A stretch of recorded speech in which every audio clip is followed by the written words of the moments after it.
Love it, love it. It's a tremendous place to be. This coaching staff's incredible. The players are amazing. Like their willingness to work, they're fantastic. You know. I got it. Oh, you're holding it? Okay, Yeah. I'd rather not hold it. Appreciate that. What was the connection with Andy? How'd you end up here? Well, my only connection here really was Coach Cutter. I worked for Coach Cutter many years ago at Arizona State. When he went there to Arizona State, his head strength coach was Joe Ken, who actually worked here in the 90s, the mid and late 90s with Coach Cutter. So I was a young, impressionable assistant strength coach, and really I learned so much from Coach Cutter back then, you know, how to run a program, how to lead, how to develop a culture. And many of those lessons I still use to this very day. So for me, it's really cool to be back here. You know, kind of feel like I've come full circle because as a young coach, I learned so much from him. Last year, I think at Arizona, you were an assistant strength coach. To get back and be running the strength department, how nice is that? Yeah, the previous 14 years I was a head strength and conditioning coach. So this past year I was an assistant, and it was a learning experience. It was awesome. You know, like kind of taking a step back and being in that role. You know, I learned a tremendous amount as a head strength coach, but then kind of taking a step back and being an assistant. Again, every year is a growing year for me. So, but obviously I was chomping at the bit to get back and run my own program. Yeah. What would you say is kind of your overall philosophy when it comes to strength and conditioning? Are you a power lifter, weight room guy? Are you more into developing the whole athlete? What's your philosophy? When you say like powerlifting or weightlifting or whatever, we always say we're all those things and none of those things. We're trying to develop athletes. We're trying to the term I would use is total player development. So obviously we're going to train as strength coaches. We're going to train them to get bigger, faster, and stronger. That's why they call us strength coaches. But beyond that, we want more than just their bench press or their squat or their power clean to improve. We want to see their mental side improve too, their mentality. So that's attention to detail. That's focus. That's their coachability. That's the way they carry themselves. That's their toughness. So that's something we're very intentional with in our training and our program, is not just developing the physical side, but the mental side as well. How did you get into the strength and conditioning side of things in the first place? I played football since probably I was 5 years old, and fell in love with the game. The game's given me so much, and as I continue to play, quite honestly, I enjoyed the off season as much as I enjoyed the in season. I really enjoyed training and the confidence build from getting stronger and faster and more explosive when your body changes. I just felt like I was a lot more confident on the field. When I played in college, we didn't have a strength coach. In my mind, I was going to be a football coach. In fact, that was what I did my first year. I coached high school football, and I was a strength coach, and I was the D-line coach and defensive coordinator, and I had a heck of a time. It was a blast. But then I found out this profession existed, and so once I found out, I was all in on being a strength coach. And I've always said I've never worked a day in my life. I really enjoy what I do. It's easy to get out of bed in the morning.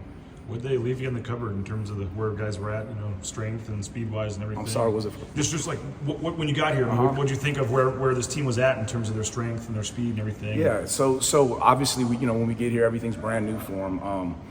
The thing again that really stood out to me was just their mentality, their willingness to work. They were all in. Like if they're presented a plan that will help them have success, they are truly all in on attacking that plan. So, physically, our players have continued to progress. They've had a great first start. Our winter cycle was great. They did a great job during that. Obviously, we continue to train during spring ball and continue to make gains and progress. And we're looking to really ramp it up in the summer.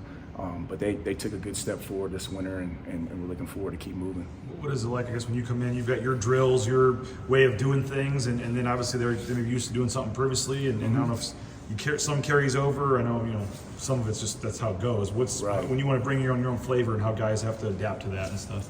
Yeah, so we're conscious of what they had done in the past, because I think it's important. We got to understand who we're working with and what their experience level is, their training level, so to speak. But then at the same time, we're going to implement our philosophy. I think those guys, they did a tremendous job in the past.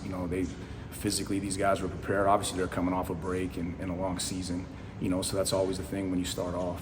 But yeah, like those guys, our players have done a tremendous job of just buying in, and they've been a joy to work with.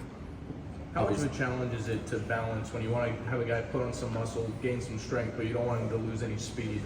Yeah, so that's something we're looking at. Ultimately, performance is the most important part, the most important piece. So if a guy's getting bigger and it's affecting how he performs on the field because his speed is lacking or whatever that is, and we have sports science that helps us with that. We track these guys, we have GPS monitors, so it's telling us a number of metrics that we can actually measure, accelerations, decelerations, how fast they're running. So as we're training these guys, and let's say they do put on body armor, because that's another thing that we're going to look at. Obviously football is a violent sport. People say it's a contact sport. Basketball is a contact sport. Football is a violent sport.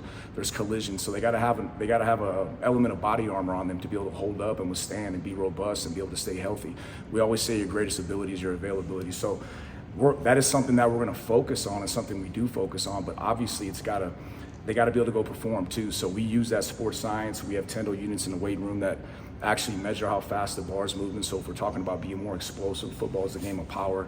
Those are some of the different measurables, and we can be very intentional with sports science to be able to track those things and make sure that we're making the progress we need to make. What do you think of that technology, and had you used it previously, and how does that kind of stuff, being able to monitor the guy's speed and how much to run on the practice field and all that stuff? I think it's everything. I think it's everything. I think it's really important. Obviously, like your coach's eye, you can tell if we're in a weight room. I can tell, and we're doing a power clean, I can tell if the bar's moving fast or not. But I'm not a computer.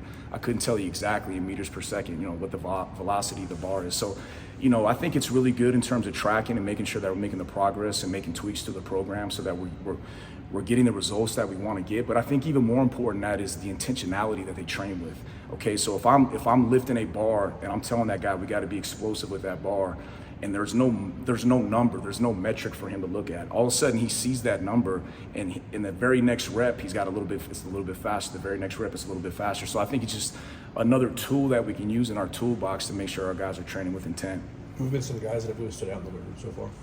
I don't really like to point out. We've had some horsepower athletes of the week, and those are guys that I would probably go back to that have stood out in the weight room. But I think overall, I really don't like singling guys out.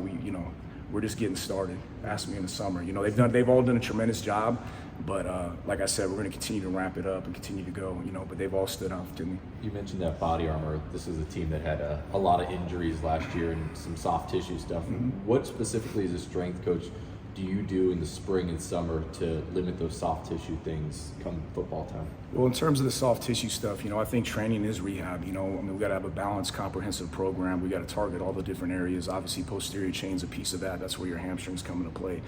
But then beyond that, we got to look at what the game requires at each position group. So, obviously training a wide receiver looks a little bit different than training a defensive back or a left tackle or a quarterback. So what we do is we look at the demands of the game, and again, with sports science, we can do that. We know what practice requires of them. We know what a game looks like in terms of how many accelerations they're going to have, how many decelerations, how much high-speed running they're going to have, the velocities they're going to hit. Now that we know that's what it is, we just reverse engineer from them, right? So we build them up through the summer so that they're approaching and exceeding those metrics, so that when we get into camp and we get into the season, they're prepared and ready to go. Where'd you find your staff? Were some people here? Did you bring people with you? They've come from all across the country, but all three of them had actually worked with me in the past at Virginia Tech. So we were all together at Virginia Tech. Two of them, one of them was one of my top assistants at Virginia Tech. One was another assistant for me, and then the third, Terrell Smith, actually played for me. He played 7 years there. Was a 3-time captain, earned 2 master's degrees, and this is his first year coaching. But it's really cool for me to have a player that is now on my staff now that I got a chance and opportunity to impact, because I've had so many coaches impact my life. That's part of the reason I'm in coaching now. If I wouldn't have had, we mentioned it earlier, Coach Taylor at Centennial High School. If it wasn't for men like him in my life, I wouldn't be standing here right now in coaching. So to be able to have that impact on him, and he wants to coach now is cool to see. I know everybody wants to get bigger, faster, stronger, in the offseason, but when you met with Andy, when you first got here and evaluated where this program was at, was there anything in particular, whether it was speed or needing to get stronger or needed doing things to avoid injuries? Is there any kind of off-season focus, or is it just generally getting everybody? All those things, yeah. It's all those things. Let me say, working for Coach has been tremendous. He's an incredible leader. He's an incredible motivator. He's got a really high standard that he holds, all the players to and our staff to, and it's a joy for me to work for a head coach who understands the impact that we can have in the weight room, not just physically but mentally as well. I think the number one role of a strength and conditioning coach is to instill the vision and the culture of the head football coach, the vision and culture he has for the program. So, that's something we're intentional with every day, doing what it takes in the weight room, both mentally and physically, to be a blue-collar football team.